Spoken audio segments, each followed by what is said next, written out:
kids, welcome to Terry on Tuesday. As you can see in the kitchen of creation, I'm currently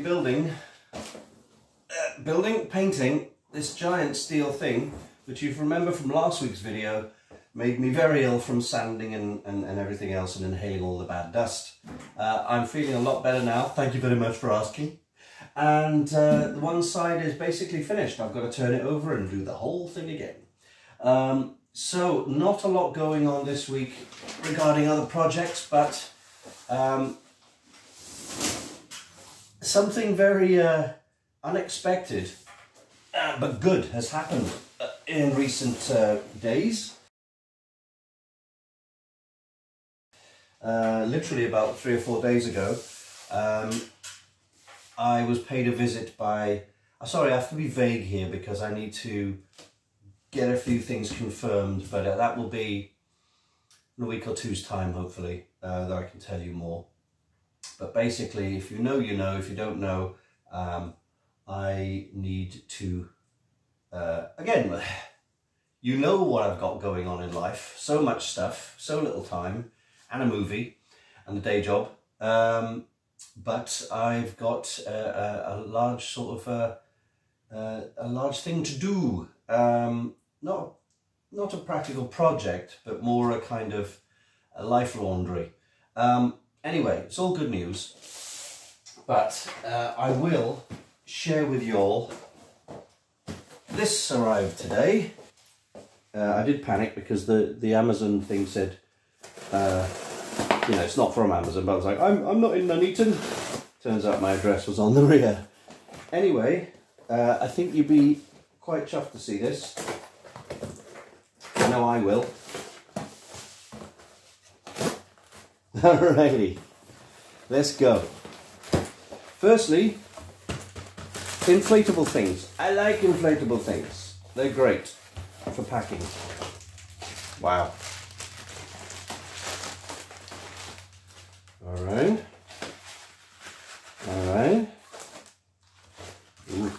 What a smell. The smell of freshly cooked resin, ladies and gentlemen.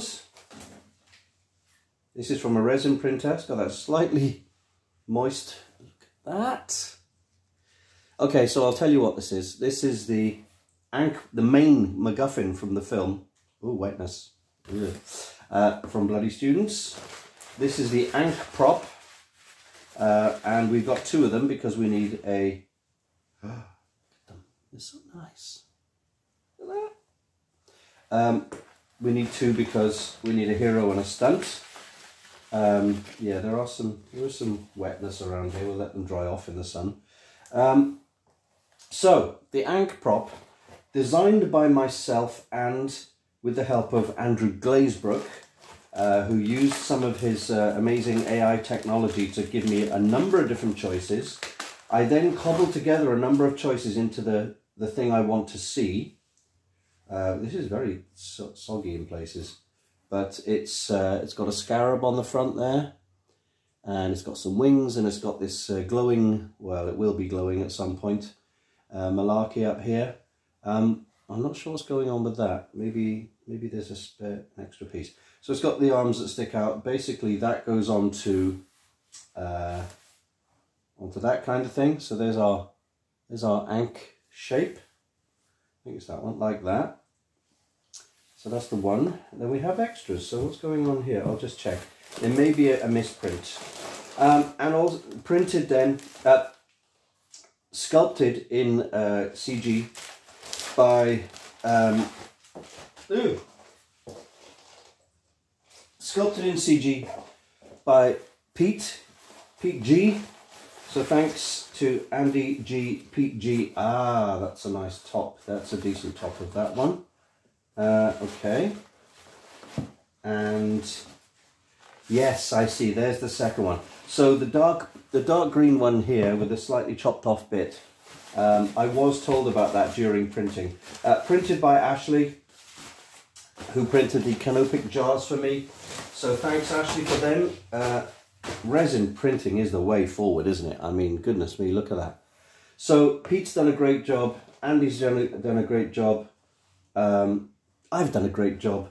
Basically, this is all going to be gold it up with some, some weathering and etc, etc.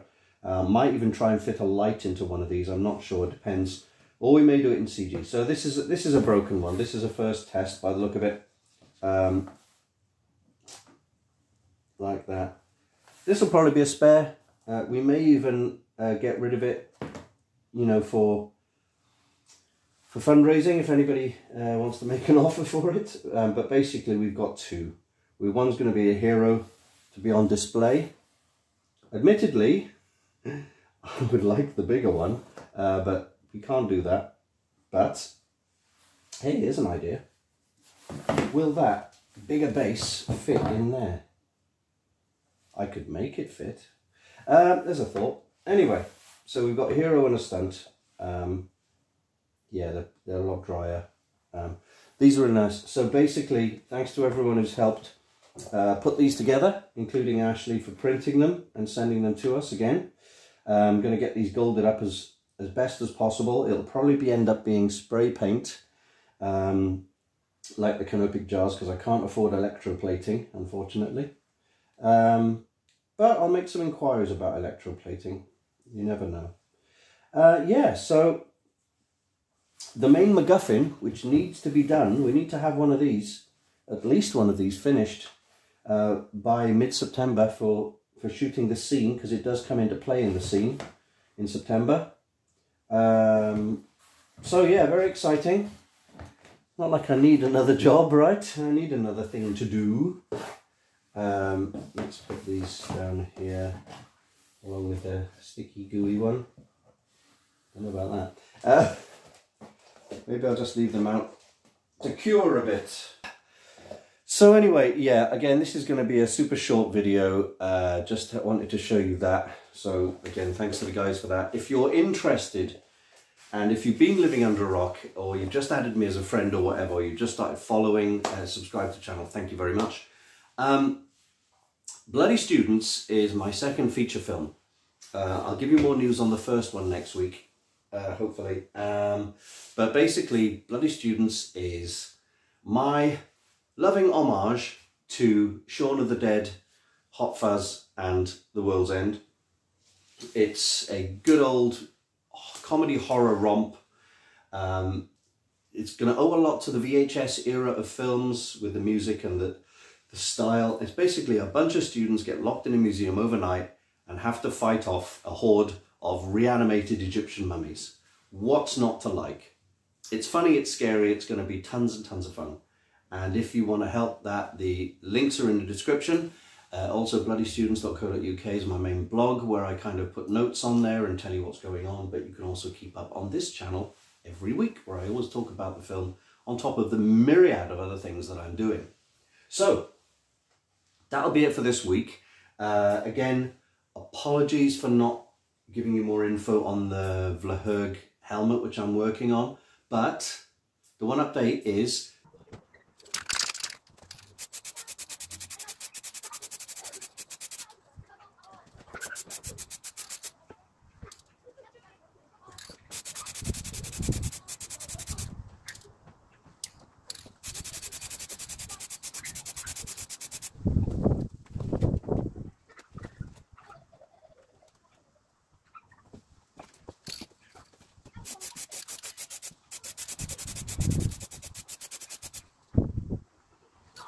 the metal bracket piece that I was talking about last week has been sent away to Cardiff. I dropped it off, as I said I would last week, on the Saturday, which is a week ago today, and that's been adjusted. It's been made a little bit wider, we've cut a little bit off it, so we should be cooking on gas when I get that back. So as you can see, I've got some sign writing to do, I've got day job stuff to do, I've got a curry waiting in the microwave. Oh, and I've got to tell you about my new toy. Air fryer. Air fryer, man. People have told me about air fryers and told me about how amazing they are. And it's true. It's all true. I managed to get this one brand new from a cash generator type shop for less than half price. It's a 100 quid air fryer. I got it for 40. And honestly, it's such a simple idea. But it's brilliant. How did it take 40 years from the invention of the microwave to come up with an air fryer which cooks things perfectly in less time using less electricity. And, do you know what? Sorry. You know you're getting old when you geek out about air fryers, right? But, man, it's everything they say. Go get one. It's like, saves you time and, more importantly, money. Can't believe it. Oh, life, eh? Anyway, that's it for this weekend. I will hopefully see you next week with more news on my first film, my second film, the air fryer, other projects and stuff. And take care now. Bye-bye.